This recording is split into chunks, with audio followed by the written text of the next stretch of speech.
Exactly. So, what's that about?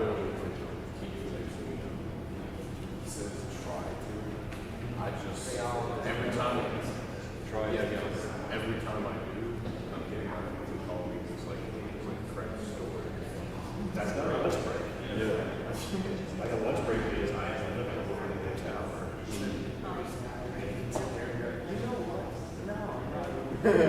If you sit there and actually sit here and take my lunch break, why can't you take my lunch break is supposed to be 10 to 11, but it's not 5 times. Like I said, my producer will be like, hey, I'm so sorry. But there's a press conference. It's just you only go. Yeah. So yeah, let's say that's all that clock. It's true. They're always like, well, if you ever go to the station, like the cars person. Yeah. You gotta sit there and sit it on. You got a hot spot. You don't want to hear it. It's so much. I just call my car studio pretty much track like before the track audio. That's what we're not like. Looking at the live track. Because you have a little bit of the back. I mean, it's less things I can do, but yeah. Wish I could try the satellite chart. Only like 3 people do it, and then every time someone has to like maybe. Are you used to? They have these 2 cool satellites, which I know are becoming obsolete, but like they're still cool now. But they're like, if you bring up the antenna, you will like electrify yourself and die. It's like, what if I don't do that? The only time I see on is just like a maintenance, like I've seen the driving around or something. It's pretty cool. I feel like Ryan's always in his live truck. Yeah, exactly. Whenever I see that truck, I'm like, yeah, there's Ryan. Ryan or Sean? What is the trash? Not what I'm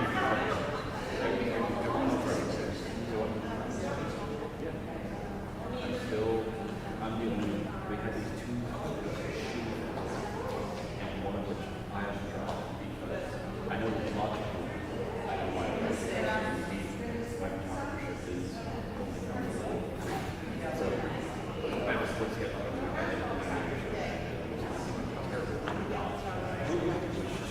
Push on the cliff. Like, oh, how'd that happen? Guess I didn't do that. But the weekends, I don't know. So I at least get to drive on a nicer day.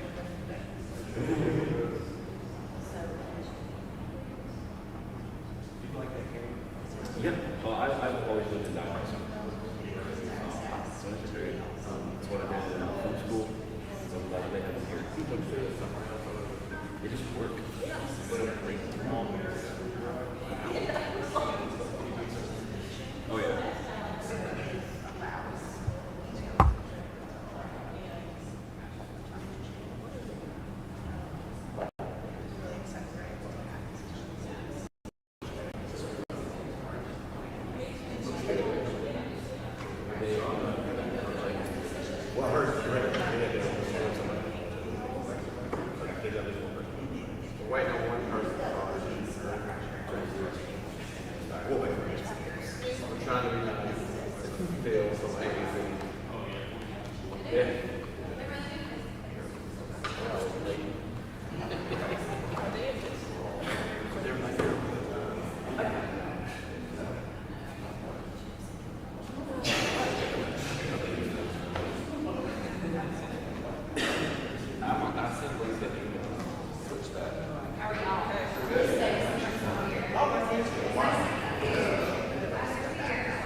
background of the way it's like, watch like it's almost like an outline. Yeah.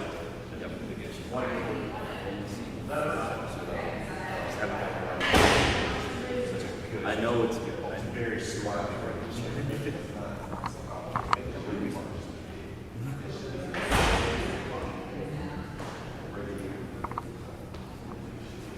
It's one of my close friends. His favorite shows.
It's not intimidating. No. I'm Lisa Davis. He said say it and spell it, so I'll do that for you. Say bye. Okay. Lisa Davis. Lisa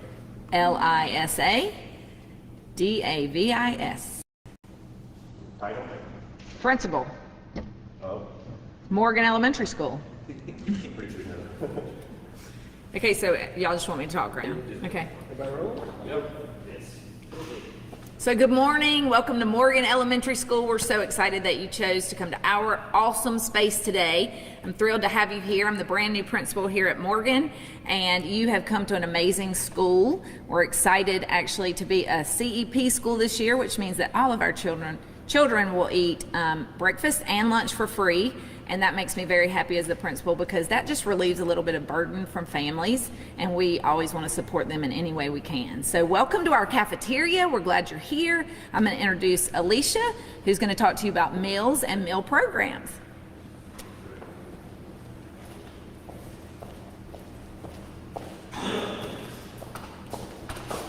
Good morning. My name is Alicia Cruz.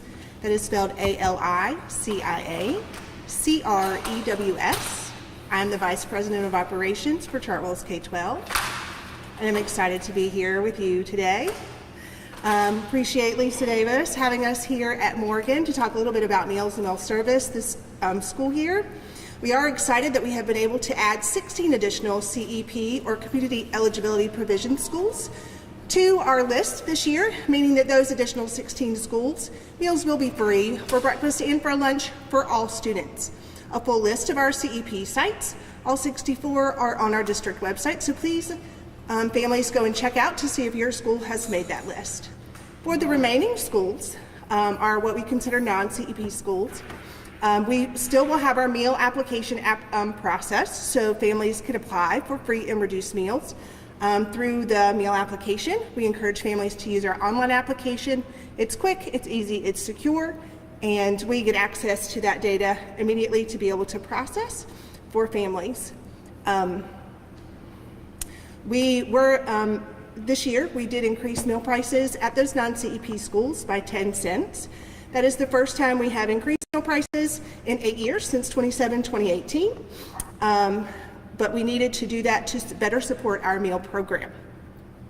We are super excited to bring some new programs to our cafes this school year. One of those programs being Global Eats and another being Mood Boost. I will now introduce Miguel Castaneda, who is our resident dietitian, to speak more about our Mood Boost program. Phil, do you want to put your microphone up there real quick while we're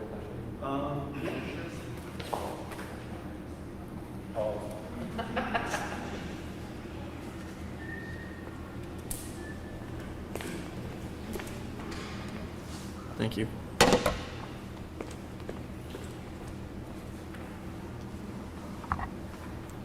Hello, good morning. My name is Miguel Castaneda. That's Miguel Castaneda. I'm the resident dietitian for the FCS district. And I just wanted to talk to you about a little bit about our program for Mood Boost. So basically, Mood Boost was created to sort of, we're here to, sorry, excuse me.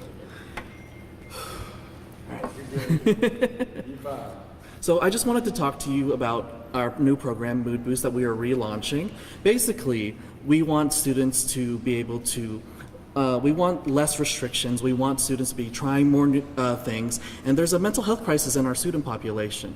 And so what we really wanted to demonstrate is that a variety of foods, a variety of fruits and vegetables, which are highly nutritious, can really affect and elevate the way we feel. So we want to display that the various micronutrients in various fruits and vegetables actually have a huge effect on our day-to-day perception. We have our little moodies. We have different moodies for different feelings that we're feeling. So there's happy, strong, calm, confident.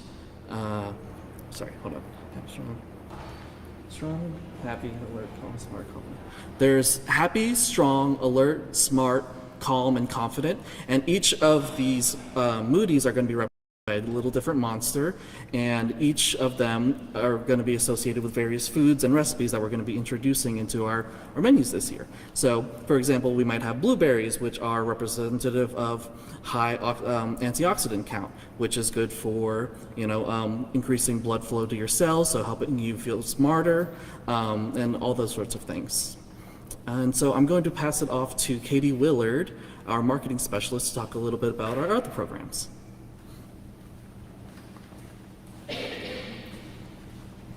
Good morning. I am Katie Willard, Katie Willard, and I'm the Community Engagement and Marketing Specialist for Dine WS FCS. I'm here to talk about Global Eats. We're really excited this year for our middle schoolers to travel a little bit around the world while they're at lunch. Global Eats is a program that will be focusing on some scratch cooking as well as some items that might be fresh from the garden. It will focus on different countries around the world, being Italy, China, Mexico, and India. So we have some really cool new recipes that were developed with some celebrity chefs that will be featured on our menus in middle schools coming up this year. So we're really excited.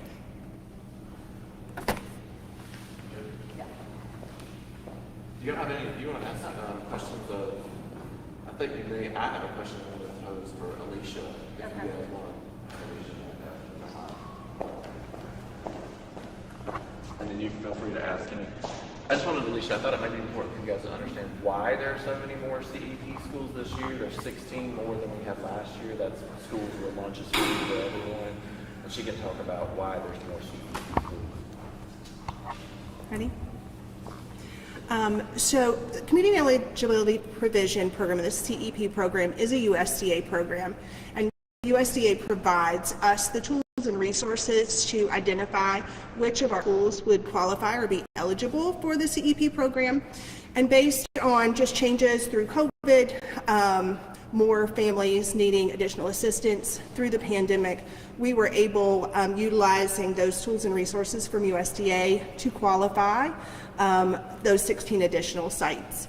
And so across the nation, more CEP schools will be available, just on, again, families needing those resources and us being able to qualify those schools based on new eligibility.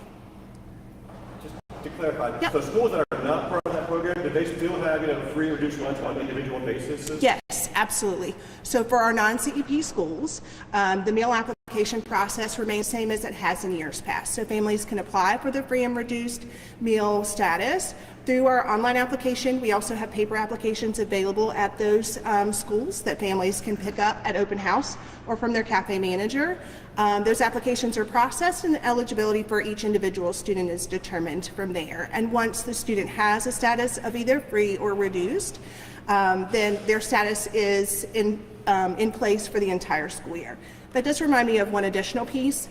Last year, our reduced priced meals, child nutrition departments were provided an offset for the cost of lunch, which meant that there was no cost to students for either a reduced price breakfast or a reduced price lunch. Coming into this school year, the state of North Carolina and USDA has not provided that additional funding for lunch, so reduced price breakfast will be $0 for families, so there's no cost for breakfast, but lunch will be 40 cents, and so that is an additional change. And you said that's new for this? Yes, it existed pre-COVID. That was standard. That breakfast was at zero cost for a reduced student, and lunch was 40 cents through the pandemic when all meals were free. And then last year, kind of an extension of that for the reduced students was no cost lunch meals as well. But so it is, we're kind of reverting back, if that makes sense. 40 cents for lunch. 40 cents for lunch, correct. And our meal prices are up on our website and available for parents to view there. There's other benefits to being, to applying for free or reduced lunch too, right? Yes, absolutely. So students who qualify for a free or reduced status or participate at one of the CEP schools do have some additional resources available to them. That meal status actually will help them eliminate the cost of taking a driver's ed course or having to pay for an SAT. There are additional resources community-wide where parents may be asked to provide information about their students' eligibility status to receive additional discounts on various different items or resources. Do you know how these meal prices line up with other districts? Is this kind of about what it's costing for lunch with the price? I can't speak specifically to counties that are close to us necessarily, but I would say that our meal prices are competitive if you're looking at a broad comparison. I think that our meals are definitely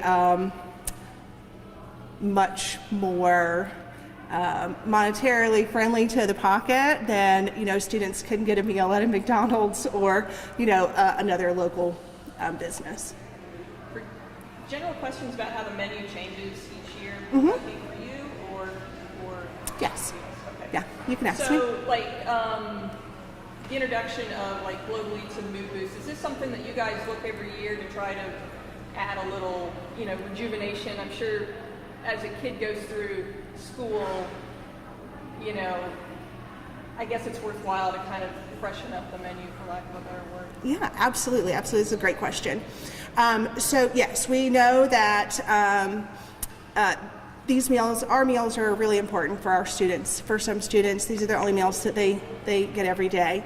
In partnership as Chartwell's with the district, we do bring these innovative programs to the cafes to really encourage discovery and food experience for our students. They have the opportunity to try new foods that maybe they don't have access to at home or just never have had the opportunity to try. This year specifically, we are launching these two programs, as well as we are adding additional scratch-made items to menus. So students will see lots of new things as offerings on all level menus this year. Could you give an example of maybe some scratch-made items that they may have this year? And also, I imagine with your staff, that takes a little bit more, preparation and instruction on their part that they've had to learn this. Yeah, absolutely. So we are coming into this year, we are approaching adding some of these new scratch-made recipes in through the lens of our team will need some additional training, and so we're providing training and resources to our team to be ready to do these things. We have a lemon herb chicken that will be on the menu in September. We will have some pork loin recipes in October, and then in November you'll see things made with raw ground beef, so like an item like meatloaf. And when you say scratch made, is this literally in this kitchen or? Yes, yes. All of our food is prepared in-house in each of our individual school cafes. We have phenomenal teams that work in our cafes to make sure that presentation and quality is what an adult would expect, right? Because we know kids eat with their eyes just as we do, and that the food tastes great. And is scratch made, is it new for the first time in X number of years, or have you all done just is this rolling out? Yeah, it is not new. We have done some, and specifically last spring we're sprinkling in some of those items on our menus. But it is going to be a newer concept, if you will. And I think one of the key focuses is making sure that we're incorporating those fresh fruits and vegetables, making sure that students want to come and eat our meals. Do you all assess each year, okay, this entree didn't go over very well, and just kind of look at what they're eating and what they're not?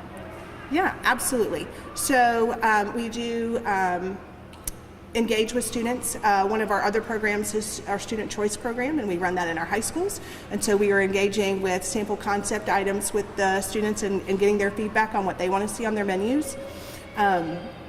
We also have a menu committee, and so we bring our managers in to provide that feedback on what items are going and what items aren't, and what we can do better and how we can improve our recipes, or how we could improve our cooking processes.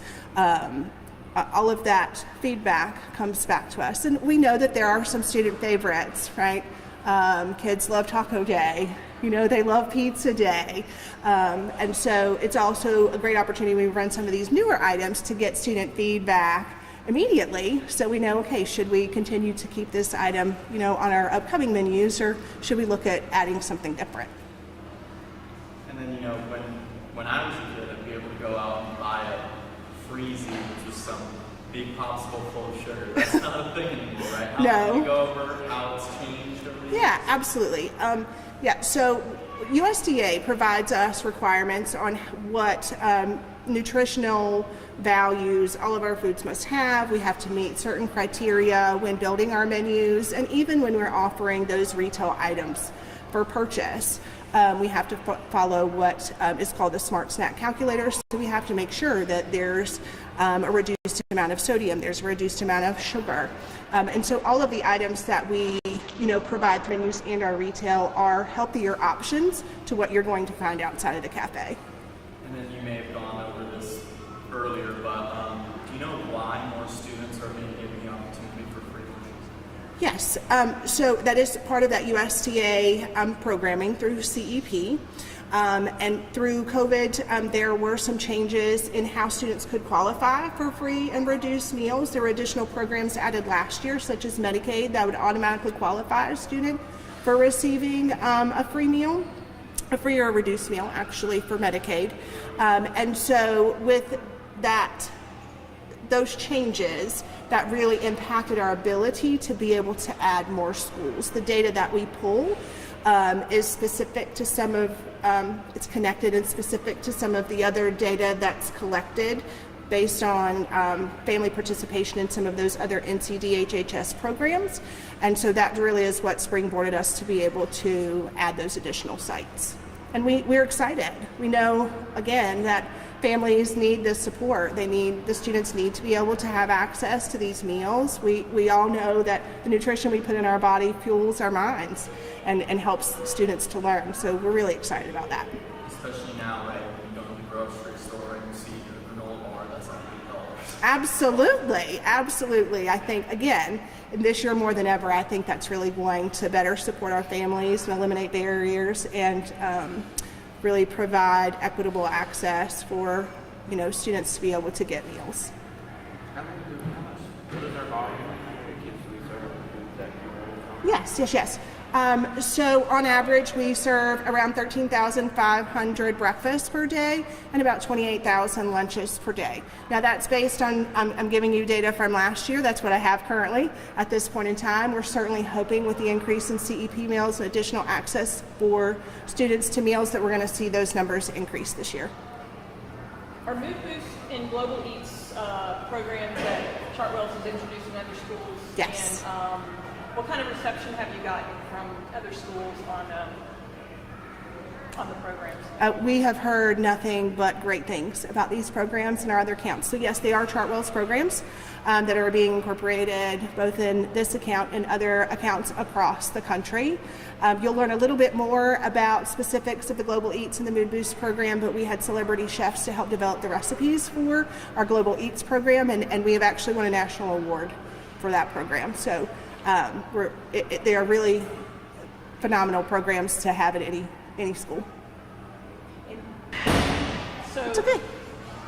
With some of these Mood Boosts, will that just be like, maybe once a week, or would it be like available daily, or do you know how that rollout will look like? Yeah, absolutely. Miguel will actually speak more to that when he speaks to Mood Boost, but I can touch on that for you. All right. So we will roll out the items on our menus. They will be featured items. We will highlight them on our menus so that parents know which of the menu items are Mood Boost items for that day and that week. We'll run through a variety of different recipes kind of set with each mood. Okay? Fantastic. Any other questions? So, Miguel, these folks can be back here. Y'all can talk about either one of the booths if you want. There's food, if you want to taste it or try it or shoot it or whatever you want. Y'all want to. We encourage you to try it. We definitely encourage you to try it. I mean, we need everyone to share how great these things are, right? So please try it. All right. Okay, good? Thank you. Any of y'all can have any additional interviews, or y'all tapped out and sound too? I don't know.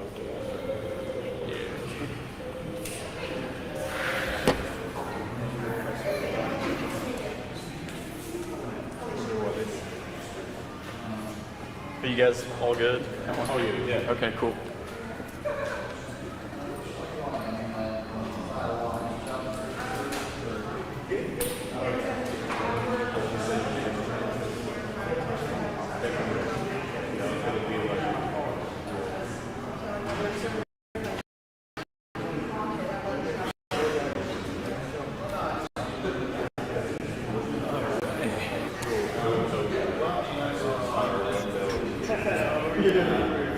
What's up?